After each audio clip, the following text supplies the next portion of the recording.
Hi, this is Kodiak Julian from the Spirit of the Endeavor podcast. And one of the things that I think is really interesting is seeing how different writers produce their work, seeing what goes on behind the scenes during their creative process. And I'm in the middle of revising a story that's been very challenging to me. So I thought it would be fun to just make a little bonus video about what some of the things have been that I've been trying to figure out this story and to bring it to its final draft. I talk about the Clarion Writers Workshop a bunch, and this is a story that I wrote at Clarion.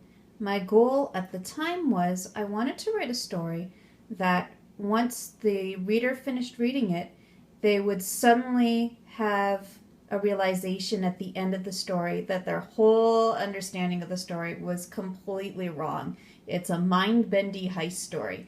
And so with the twist at the end, then I wanted the reader to go back and want to instantly reread the entire piece and understand it again. But my challenge was that the story didn't sell, and I still believed in it. So I workshopped it at my favorite convention at WizCon this last spring. And as I reread it, I noticed that there were all kinds of things I could do to improve it. The last time I looked at the story was 2 years ago, and at the time, it was the very best thing that I could write.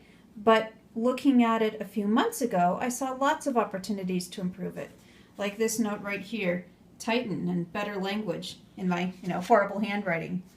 So when I got together with other writers at WizCon, I took a lot of notes and listened for the things that they said were relevant to my understanding of the story and to what I really believe about stories. And I let those notes sit with me for a few months and waited until I had some time to really deeply think about the story and what I really wanted to do with it. I started considering what the big motivations were of each of the characters. And I also realized I needed to understand more about the imaginary country that I'd created for it. So I gave each character a sticky note, and I wrote down some of the big goals of each character, and then also some of the qualities that I might be thinking about when I thought about building a country. I started writing out a list of major goals that I had in revising the story, and from that, started to develop an outline. And you can see places on this outline where I'd been changing my mind and rewriting notes on top of that and numbering it by the different scenes. I was originally going to have multiple point of view characters, and so I have some letters to the side telling me whose point of view was going to be in each of these parts, and arrows moving some of the scenes around.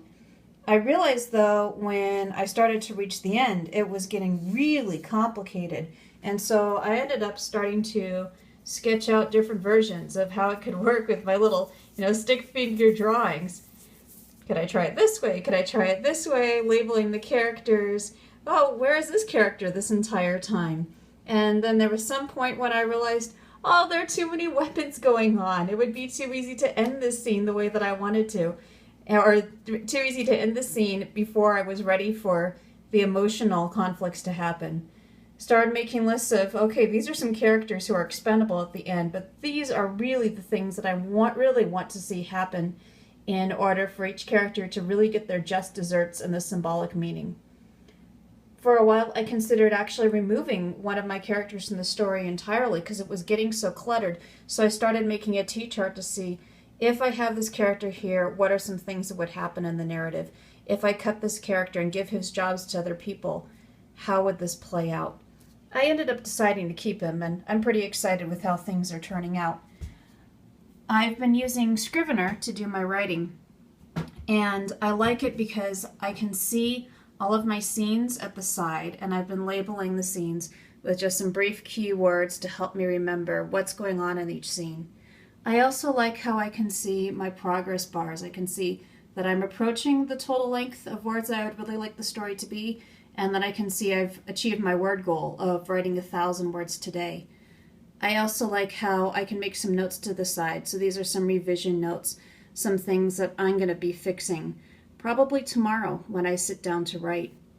I've been using the Pomodoro method, so I wind my watch for 25 minutes and I work for 25 minutes and then take a 5-minute break, do another 25-minute session. So that's sort of a brief snapshot from within the world of writing and a story that's hopefully getting close to its final version.